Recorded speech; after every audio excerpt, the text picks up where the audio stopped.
Welcome to my channel my dear student.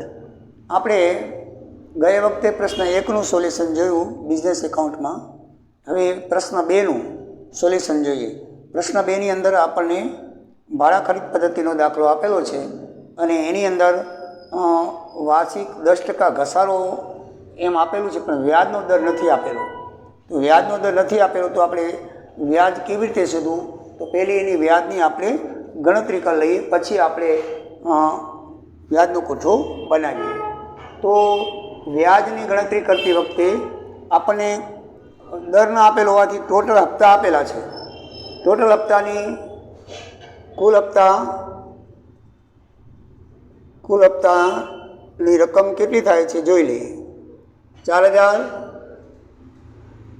વત્તા 8000 વત્તા 4000 વત્તા 4000,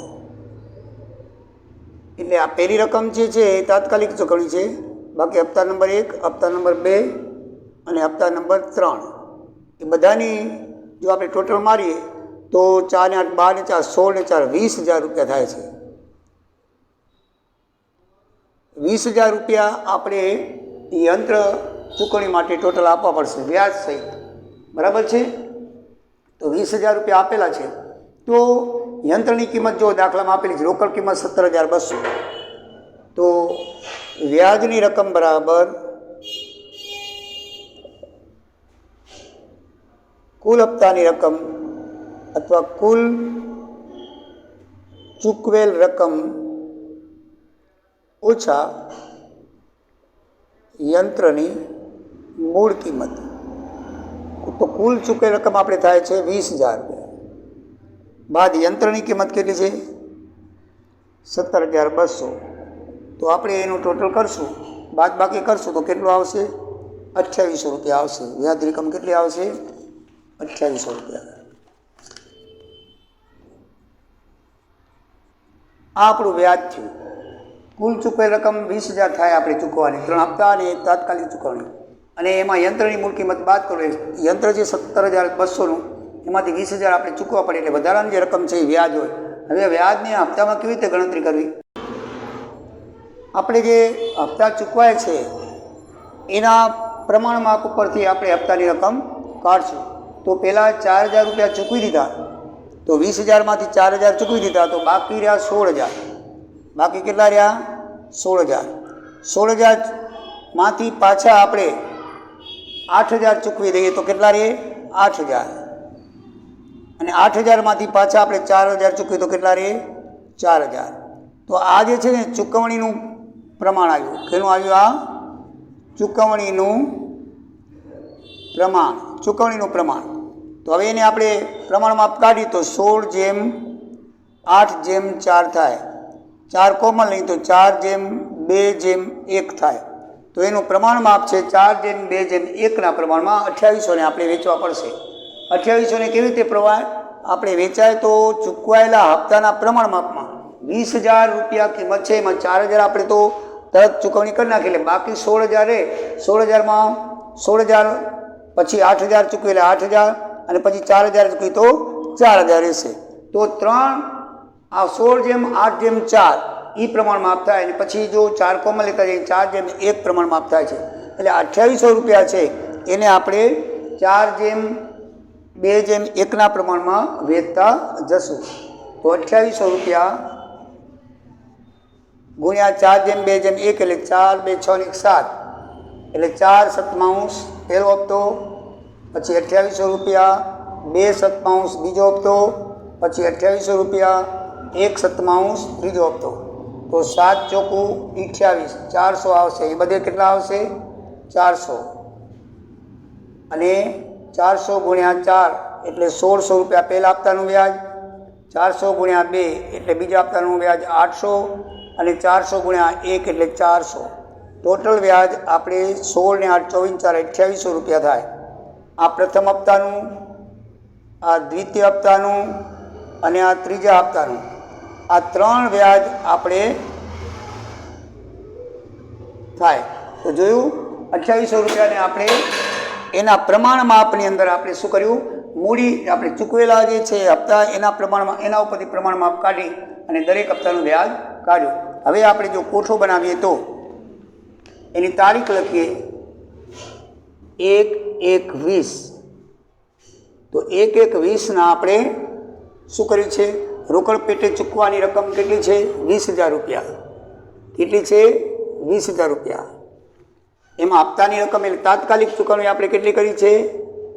4,000 રૂપિયા. એનું વ્યાજ તાત્કાલિક ચૂકવણીનું વ્યાજ હોય નહીં. હવે રોકડ પેટે ચૂકવાયેલી રકમ 4,000 રૂપિયા. કેટલા?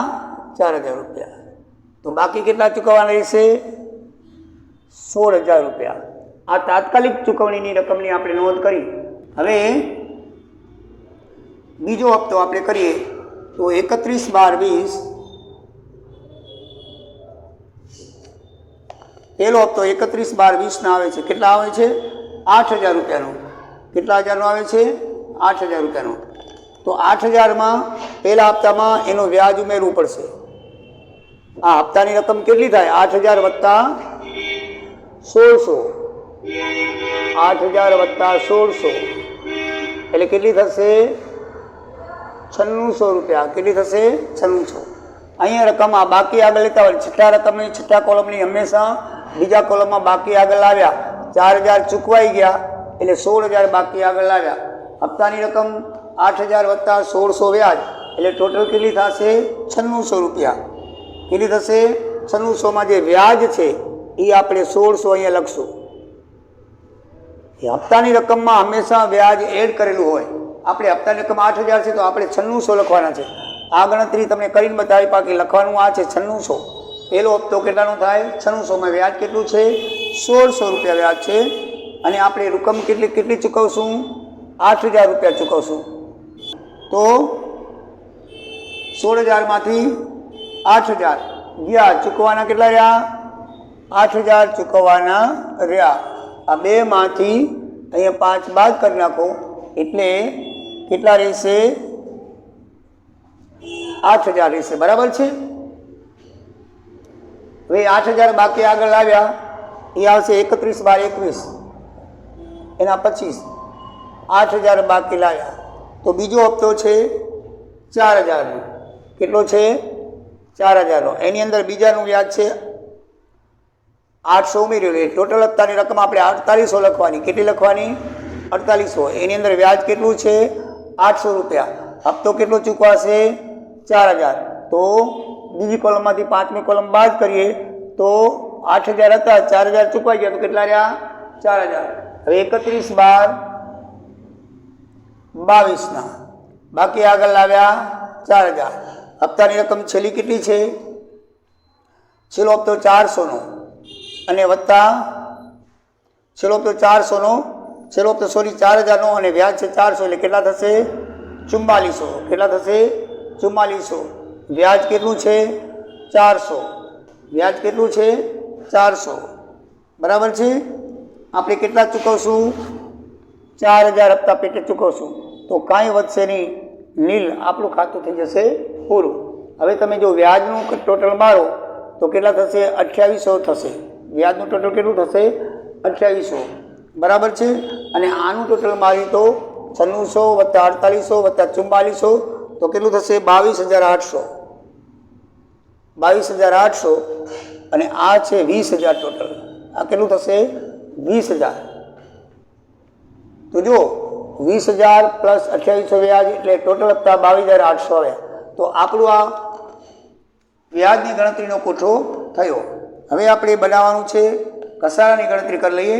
ઘસારો ગણવાનો છે. આપણે પેપરમાં કીધેલું છે કે 10% લેખે ગણવાનો છે પણ ઘટતી જતી બાકી પ્રમાણે ગણવાનો છે. કેટલા પ્રમાણે ગણવાનો છે? ઘટતી જતી બાકી પ્રમાણે ગણવાનો છે. તો ઘસારાની રકમ આપણે કેવી રીતે રાખીએ એ આપણે જોઈએ.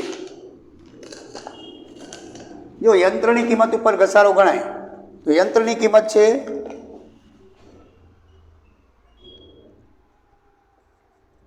યંત્રની કિંમત બરાબર 17,200 રૂપિયા છે. હવે 10% લેખે ઘસારો છે.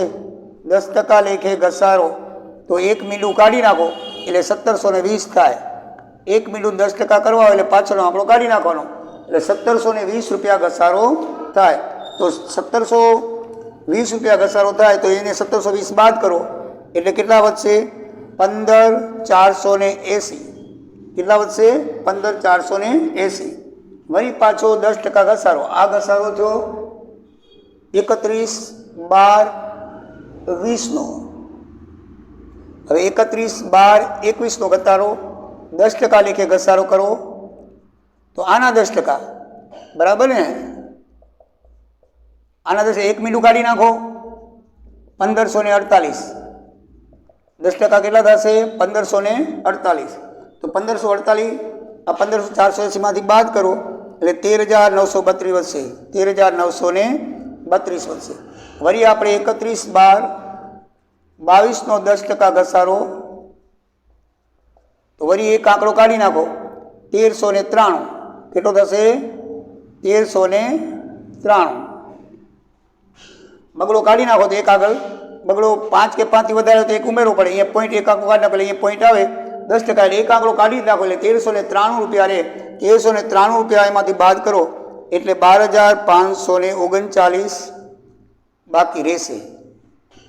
આ 10% વ્યાજ, 10% ઘસારો, સોરી। તો ઘસારાની ગણતરી આ રીતે થશે। યંત્રની જે કિંમત છે, રોકડ કિંમત છે એ 17200 છે, એમાંથી 10% લેખે ઘટતી જતી બાકી એટલે જે આ બાદ કરો ને એના ઉપરથી લેતા હોય આ રકમ, પછી આ રકમ પર ઘસારો, પછી આ રકમ પર ઘસારો। સીધી લીટીમાં તો આપણે સીધો 1720 બધા એમાં બાદ કરતા હોય, પણ સીધી લીટીમાં નથી, ઘટતી જતી બાકીમાં આપણે શું કરીએ? બાકી વધતી જે બેલેન્સ હોય ને એના ઉપર 10% લેતા જવું પડે છે। એટલે ઘસારાની ગણતરી થઈ ગઈ, વ્યાજની ગણતરી થઈ ગઈ અને તમારો ગણતરીનો કોઠો પણ થઈ ગયો। હવે સીમા જે ખરીદનાર છે એના ચોપડે યંત્ર ખાતું બનાવવાનું છે, તો એના ખાતે આપણે યંત્ર ખાતું બનાવી લઈએ। તો સીમા 1/20ના 4000 રૂપિયા રોકડા ચૂકવે છે એટલે બેંક ખાતે લખાશે। શું લખાશે? બેંક ખાતે। કેટલા? 4000 રૂપિયા તાત્કાલિક ચૂકવણી કરે છે એટલે 4000 રૂપિયા બેંક ખાતે લખાશે। સામે આપણે 31/12/20નો જે ઘસારો છે એ લખી નાખશું। તો 31/12/20 ઘસારા ખાતે શું લખવાનું છે? દર વર્ષે ઘસારો કપાતો આવે। ઘસારા ખાતે પહેલા વર્ષનો જોઈ લો, 1720 રૂપિયા છે તો 1720 રૂપિયા એ ઘસારો થાય। હવે પહેલા હપ્તાની ચૂકવણી છે એ 31/12/20ના આપણે લખશું અંજલિ ખાતે। વેચનાર અંજલિ છે એટલે અંજલિને આપણે હપ્તો ચૂકવ્યો। કેટલો ચૂકવ્યો? પહેલો હપ્તો 9600 રૂપિયાનો ચૂકવ્યો એટલે 9600 રૂપિયા લખશું અને એનું જો ટોટલ મારીએ, પહેલું વર્ષ પૂરું થયું તો અહીંયા 9 ને 4 13600 થશે કુલ, અને એ જો ટોટલ કરીએ તો 13600માંથી 1720 બાદ કરો કેટલા વધશે? 11880। એને આપણે બાકી આગળ લઈ ગયા લખશું। બાકી આગળ લઈ ગયા સેમ લેટ આવશે। હવે આવશે 1/1/21, એ બાકી આગળ લાવ્યા લખશું આપણે। બાકી આગળ લાવ્યા કેટલી? 11880। વળી આપણે 31/12/21નો ઘસારો છે, ઘસારા ખાતે તો કેટલો છે ઘસારો? 1548, તો 1548 લખશું। બીજો હપ્તો આપણે 31/12/21ના અંજલિ ચૂકવશે, અંજલિને ચૂકવાનો થશે એટલે અંજલિ ખાતે બીજો હપ્તો આપણે કેટલાનો દીધો છે? 4800નો। કેટલાનો છે? 4800। 8 8 16 વધી 16680। કેટલો થશે? 16680 થશે, બરાબર છે? 16680 કુલ થશે। હવે અહીંયા 16680 બાકી આગળ લઈ ગયા રહેશે કેટલા રહેશે 15,132. વળી પાછા એને આપણે 1,1,22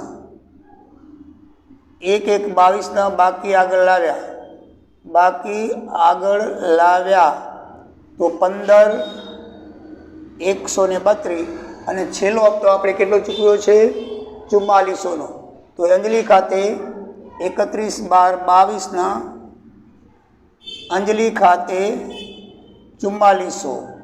તો આનું ટોટલ કેટલું થાય છે અને ઘસારો છે આપણે 31/12/22 ઘસારા ખાતે આપણે છેલ્લો ઘસારો 1393 લખ્યા.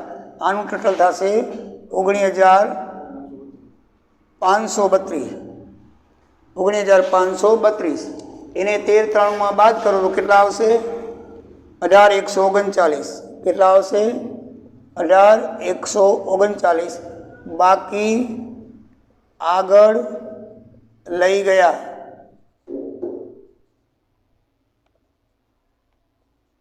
આ એનું કુલ થશે. બરાબર છે. તો હવે અહીંયા આપણે લખશું 1,1,23 બાકી આગળ લાવ્યા કેટલા 18,139. તો આ રીતે આપણું યંત્ર ખાતું થશે.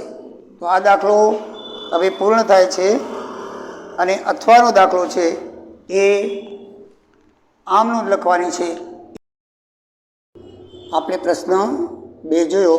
હવે પ્રશ્ન 2નો અથવા જોઈએ.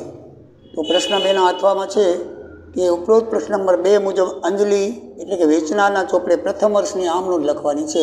1 વર્ષની આમ નોંધ આપણે લખવાની છે. તો આપણે લખીએ તો બોર્ડમાં આમ નોંધ લખેલી જ છે. તો સીમાએ એક ભાડા ખરીદ પદ્ધતિથી યંત્ર લીધું છે. તેની રોકડ કિંમત 7,200 છે. તો સીમા ખાતે ઉધાર 7,200 તે વેચાણ ખાતે 7,200 અંજલિ પાસેથી લીધું છે. એટલે લેનાર એ વેચાણ ખાતે હંમેશા જમા થાય. બરાબર છે. અને લેનાર ખાતે ઉધારો. તો અંજલિ આપનાર છે અને સીમા લેનાર છે. તો સીમા ખાતે ઉધાર થશે અને વેચાણ ખાતે જમા થશે. કારણ કે અંજલિએ તે વેચાણ કર્યું છે તો અંજલિ પાસેથી યંત્ર જાય છે તો જમા બાજુ આવશે. તો 7,200 બાબત જે ભાડે ખરીદ પદ્ધતિથી મશીન વેચ્યું તેના. પછી 1/1/20 રોજ સીમાએ કરાર વખતે અંજલિને રૂપિયા 4,000 રોકડા આપ્યા છે. તો બેંક ખાતે ઉધાર આવશે અને આપનાર ખાતે જમા એટલે સીમા ખાતે 4,000 જમા થશે. પછી ત્યારબાદ 31/12/20 1,600 રૂપિયાનું પહેલું વ્યાજ ડ્યુ થશે. એટલે કે એને દેવાનું થશે, લેણું થશે. તો સીમા ખાતે ઉધાર 1,600 રૂપિયા તે વ્યાજ ખાતે 1,600 રૂપિયા. બાબત જેમાં લખવાનું કે બાકી રોકડ કિંમત 13,200 17,200 હતી એમાં 4,000 એને તાત્કાલિક ચૂકવણી કરી એટલે 13,200 ઉપર 1,600 રૂપિયા વ્યાજ એને આપ્યું. જેની ગણતરી આપણે કરી નાખી છે. પહેલાં હપ્તાનું વ્યાજ છે તે ડ્યુ થયું, લેણું થયું એટલે એની આમ નોંધ લખી સીમા ખાતે ઉધાર તે વ્યાજ ખાતે. ત્યાર પછી 31/12/20 એને પહેલો હપ્તો મળ્યો. પહેલો હપ્તો 4,000 રૂપિયાનો છે તો એ મળ્યો અંજલિને. તો શું કરશે? બેંક ખાતે ઉધાર આવશે 4,000 તે આપનાર ખાતે જમા. તે સીમા આપે છે તો સીમા ખાતે જમા 4,000 રૂપિયા થશે. અને ત્યારબાદ 31/12/20 રોજ આપણે જે વ્યાજ ખાતું છે એ બંધ કરીને નફા નુકસાન ખાતે લઈ જશું. તો વ્યાજ ખાતે ઉધાર 1,600 રૂપિયા તે નફા નુકસાન ખાતે 1,600 રૂપિયા જમા થશે. બાબત જેમાં આવશે વ્યાજ ખાતું બંધ કરી નફા નુકસાન ખાતે લઈ ગયા. અને ઘસારાની આમ નોંધ વેચનારના ચોપડે થતી નથી, ખરીદનારના ચોપડે થાય છે. એટલે આ 5 આમ નોંધ છે ને 5 માર્કની છે. 5 આમ નોંધ તમે કરી આવો તો તમને પૂરેપૂરા માર્ક મળી જાય. આ પેપર સોલ્યુશન પૂરું થયા પછી ઓનલાઈન આપણે સેમ 2નો કોર્સ 2 એકાઉન્ટનો અને આંકડાશાસ્ત્રનો ચાલુ રહેશે. ચાલુ કરવાનું છે તો તમે આ ચેનલને સબસ્ક્રાઈબ કરતા રહેજો તો તમને રેગ્યુલર કોર્સ ભણવા મળશે. બંને એકાઉન્ટ ફાઇનાન્શિયલ અને બિઝનેસ એકાઉન્ટના સેમ 2 જે સ્વાધ્યાય આવવાના છે તે સ્વાધ્યાય રેગ્યુલર ઓનલાઈન ચલાવવામાં આવશે અને આંકડાશાસ્ત્ર પણ ચલાવવામાં આવશે. તો આ ત્રણે વિષય તમે અમારી ચેનલ ઉપરથી વિગતવાર રીતે સારી રીતે તમે જાણી શકશો. તો બધાએ સબસ્ક્રાઈબ કરશો તે વિનંતી.